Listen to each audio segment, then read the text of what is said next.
everyone, it's Kristen with the Crafty Kitchen, and I wanted to show you today how to cut sugar cookies with your Cricut Cake. So the first thing you need to do is roll out your cookie dough. I have my greased Cricut Cake mat, and I just take a block of Crisco. I just kind of run it across. You don't want to put too much Crisco on your mat or it won't stick. The next thing you do is take a ball of cookie dough. I do not use store-bought cookie dough. Store-bought cookie dough does not hold its shape very well, so if you cut an intricate shape, it'll just be a big blob when you bake it. So this is no-fail sugar cookie dough. I'll put the recipe on my blog. It's a really good recipe to use for cutting cookies.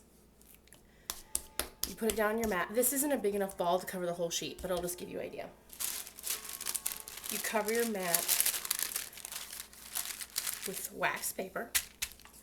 You take your rolling pin and just lightly roll it out. You don't want to push too hard or it'll make a big divot in the middle.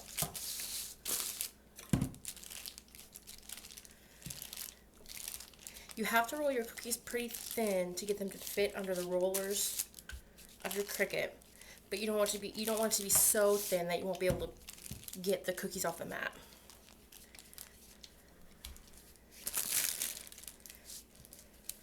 If you have the big Wilton rolling pin that has the different colored guides on the ends, I usually put it on either the thinnest or the second to last ring.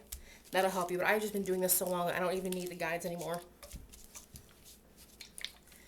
You can take it off and check to see if it's a good thickness. This is a pretty good, I don't know if you can see, this is a pretty good thickness right here. It's probably the thickness of a nickel, I would say. And if you put enough cookie dough on the mat, you can cover the whole mat. And then when I'm done with whatever I'm going to put on my mat, I cover it back up with wax paper, and before I cut it, I put it in the freezer. And you need to freeze your cookie dough before you cut. If you try to cut unfrozen cookie dough, it's just going to tear and slide and be terrible. You need it to be hard. So I put my mats in the freezer for about 5-10 minutes. I get my Cricut Cake all set up, ready to go, so then they can go straight from the freezer to the machine and then back to the freezer. So I'm going to put this in the freezer, get my Cricut Cake set up, and we're going to start cutting. Okay, so my cookie dough has been in the freezer for about 15 minutes. You just need to keep checking it until you can press your fingers on it and it doesn't leave a little indentation. You need it to be firm. So before I even take them out of the freezer, I want to get my Cricut ready to go. So we're using Create a Critter today. I want to make some pumpkin cookies.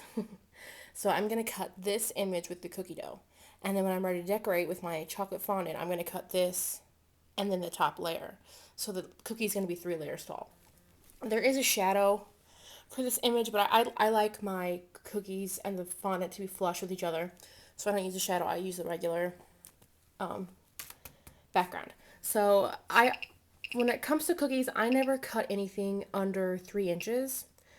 So we're going to make these 3.5 inches tall.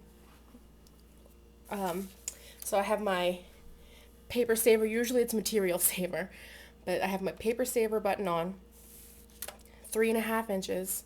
I press shift and the turkey, and then I'll bring out my pumpkin, and you can wait and see it right here in the window. Make sure you have this overlay on their top. Make sure that you have the cartridge overlay too. Make sure you don't get any cookie dough in there. I cleaned my machine really good before I did this, but always make sure your machine is really clean before you cut anything. So, and I'm gonna do autofill, just because I have almost a full mat of cookie dough, so I want to see how many I can get. So let me go get my cookie dough.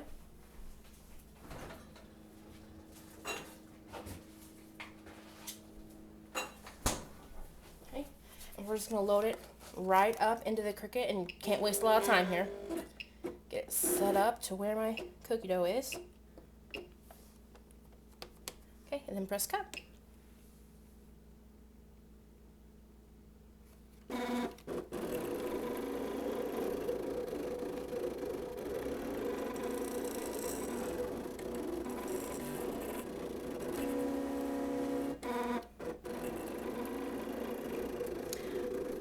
I have my speed on high and my pressure on medium. Sometimes I do medium pressure and sometimes I do high pressure, just depending on what I'm cutting. And some of them aren't going to come out quite right, like this one right here is going to get cut off. That's okay. Whatever you don't use, you can just ball back up, roll back on the mat, and do it again.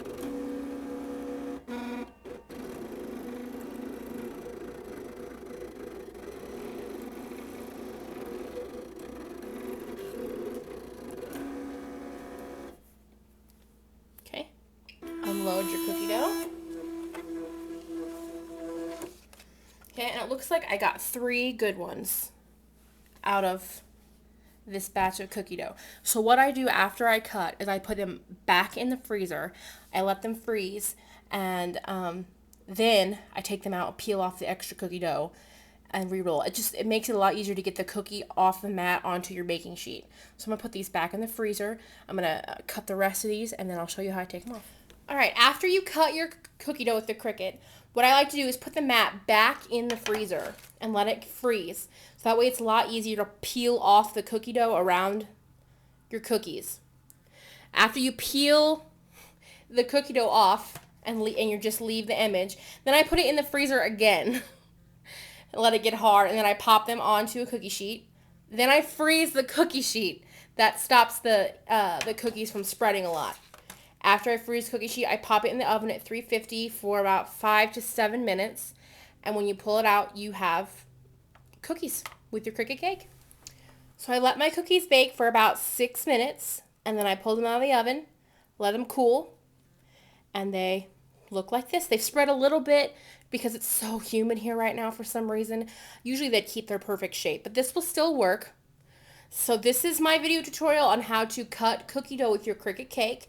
I have a second part of this video showing you how to cut fondant for these cookies that I'll show later.